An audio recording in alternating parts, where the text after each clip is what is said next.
அன்பின் பிதாவே, இந்த காலை வேலைக்காக உமக்கு நன்றி செலுத்துகிறோம். ஆண்டவரே, நீ பெரியவர், சர்வ வல்லவர், எல்லா கனத்துக்கும் பாத்திரர்.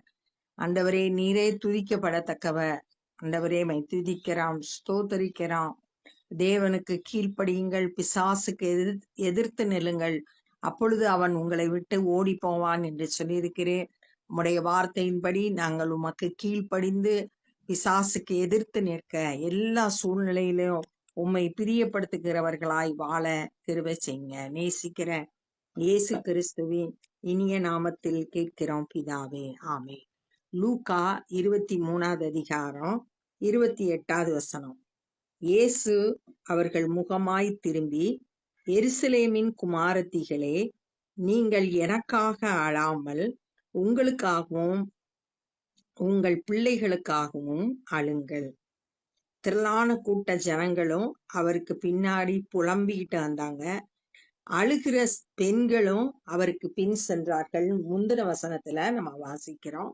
சிலுவை மரணத்துக்கு போறப்போ, சிலுவையை சுமந்து கொண்டு போறப்ப பின்னாடி பெண்கள் அழுது கொண்டு வர்றாங்க.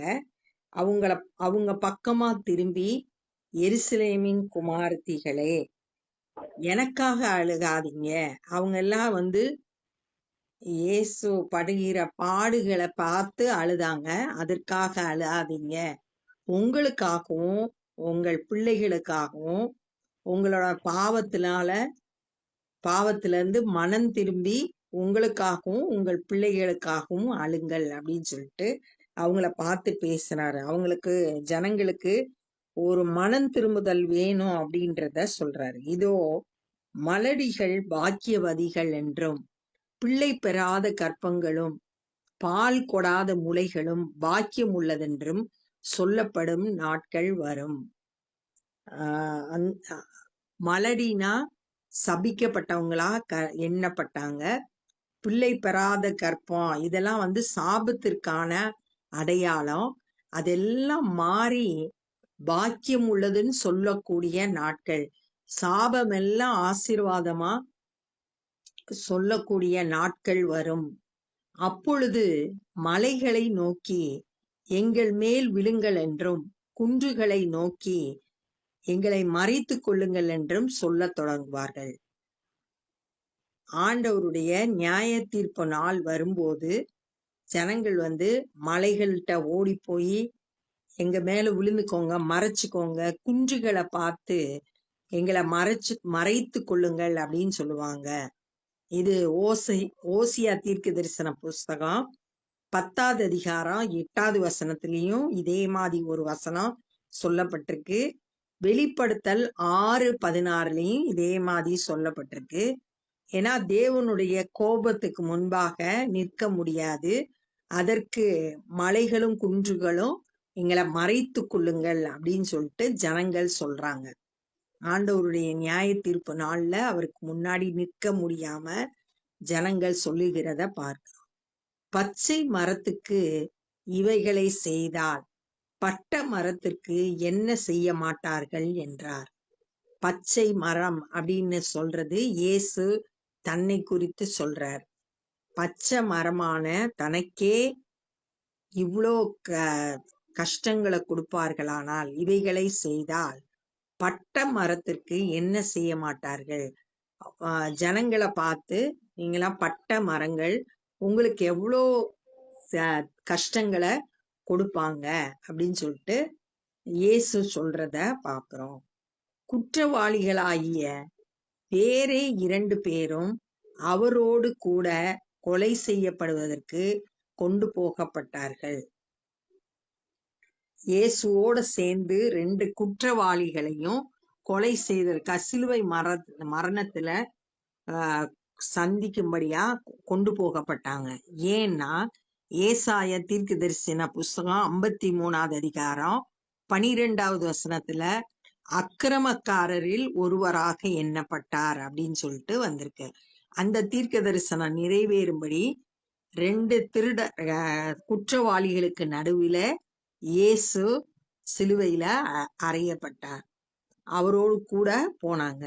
கபால ஸ்தலம் என்று சொல்லப்பட்ட இடத்தில் அவர்கள் சேர்ந்தபோது அங்கே அவரையும் அவருடைய வலது பக்கத்தில் ஒரு குற்றவாளியையும் அவருடைய இடது பக்கத்தில் ஒரு குற்றவாளியும் சிலுவைகளில் அறைந்தார்கள். கபாலஸ்தலம்ன்ற இடத்துல தான் சிலுவையில அறைந்தாங்க. வலது பக்கம் ஒரு குற்றவாளி, இடது பக்கம் ஒரு குற்றவாளி, நடுவுல இயேசு சிலுவையில அறையப்பட்டார்.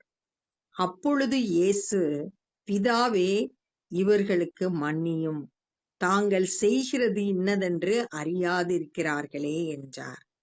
அந்த ஜனங்களை தன்னை சிலுவையில கொடுமைப்படுத்துகிற, அடித்த ஒவ்வொருவருக்காகவும் அவர் வேண்டுதல் செய்கிறாரு. பிதாவே, இவர்களுக்கு மன்னியும், இவங்க செய்கிறது என்னன்னு தெரியாமே செய்யறாங்க. ஏன்னா தேவனுடைய குமாரனை சிலுவையில அறைகிறாங்க. இதனால அவங்க அவங்களுக்கு எந்த பாதிப்பும் ஏற்படாம இருக்கணும்ன்றதுக்காக பிதாவினிடத்துல வேண்டுதல் செய்கிறார், பரிந்து பேசுகிறார். தனக்கு விரோதமா செயல்பட்ட மக்களையும் மன்னிக்கும்படியா பிதாவினிடத்துல வேண்டுதல் செய்கிறாரு. ஏற்கனவே மலை பிரசங்கத்துல உங்களை துன்பப்படுத்துகிறவர்களுக்காகவும் உபத்திரவப்படுத்துறவங்களுக்காகவும் ஜெபம் பண்ணுங்கள் அப்படின்னு சொல்லிட்டு மத்தேயு 5வது அதிகாரம் 44வது வசனம், உங்கள் சத்துருக்களை சிநேகியுங்கள், சபிக்கிறவர்களை ஆசீர்வதிங்கள், பகைக்கிறவர்களுக்கு நன்மை செய்யுங்கள், நிந்திக்கிறவர்களுக்காகவும் துன்பப்படுத்துகிறவர்களுக்காகவும் ஜெபம் பண்ணுங்கள். அவர் சொன்னபடியே இங்க செய்து காட்டுறாரு. துன்பப்படுத்துறவர்களுக்காக ஜெபம் பண்றாரு. நம்மளும் கூட நம்மளை துன்பப்படுத்துறவங்களுக்காக ஜெபிக்கிறவங்களா இருக்கணும். அவரை போல நம்மளும் வாழ்றதுக்கு கற்றுக்கொள்ளணும். அவருடைய வஸ்திரங்களை அவர்கள் பங்கிட்டு சீட்டு போட்டார்கள். இது சங்கீதம் 22:18 தீர்க்க தரிசனமா சொல்லப்பட்ட வார்த்தைகள் நிறைவேறும்படியா அங்க நடந்தது. சங்கீதம் 22:18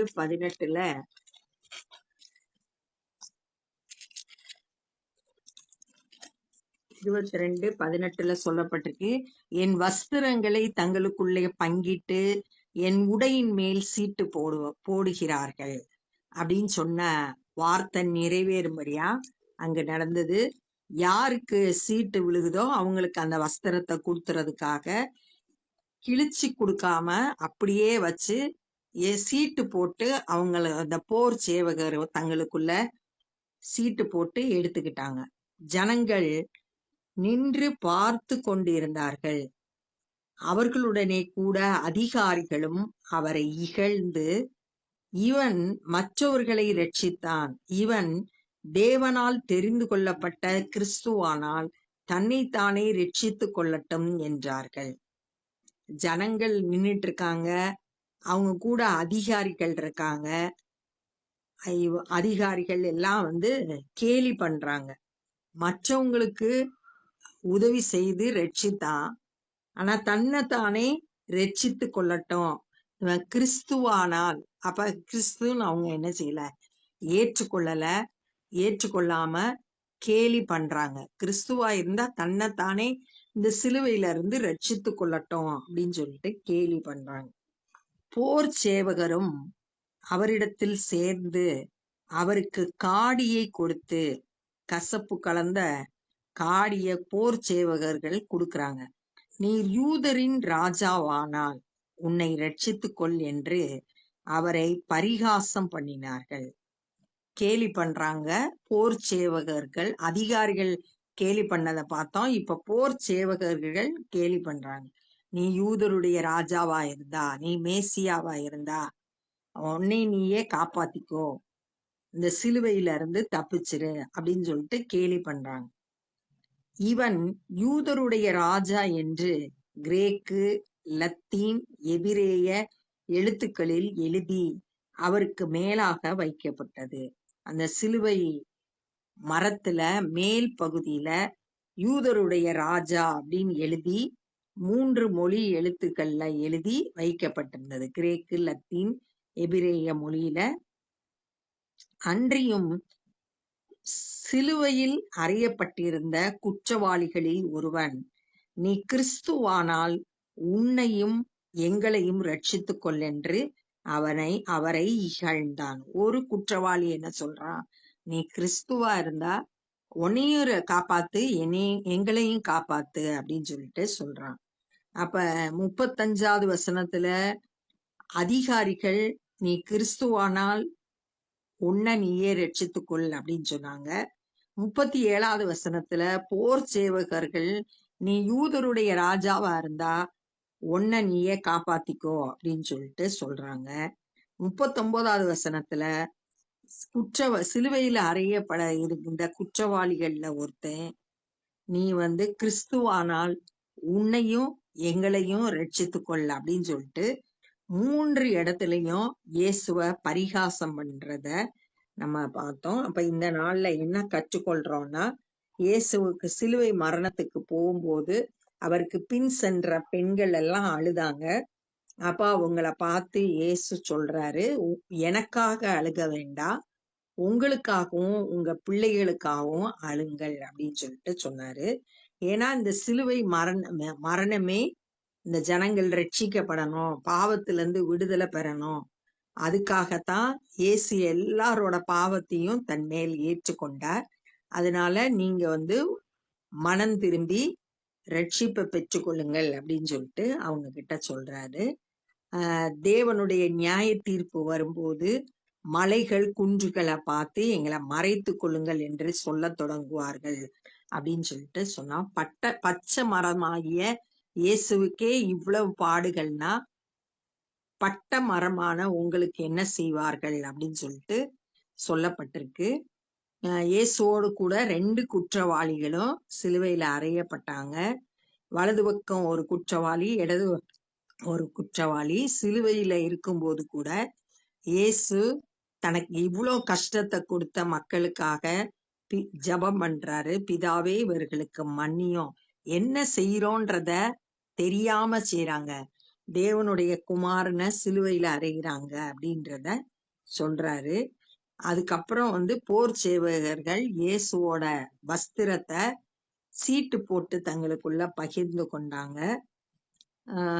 அதுல 3 விதமான இகழ்ச்சிய பரிகாசம் பண்றத பார்த்தோம். 3 பேர் ஜனங்களும் அதிகாரிகளும் இருந்தாங்க. அவங்க, நீ தேவனுடைய குமாரன்னா, கிறிஸ்துனா உன்னை நீயே காப்பாத்திக்கோன்னு சொன்னாங்க. போர் சேவகர் கசப்பு கலந்த காடிய குடிக்க கொடுத்து, நீ யூதருடைய ராஜாவனா உன்னை நீயே காப்பாத்திக்கோ அப்படின்னு சொன்னாங்க.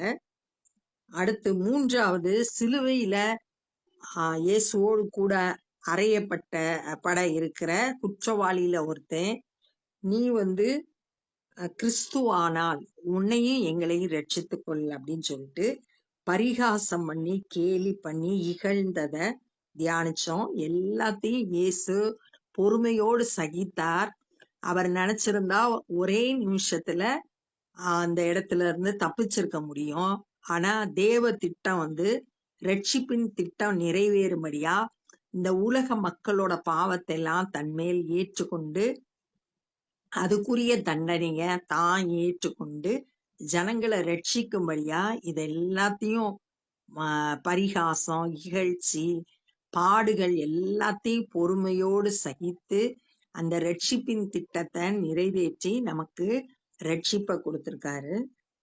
இயேசுவை போல நம்மளும் மன்னிக்கிறவங்களா இருக்கணும்.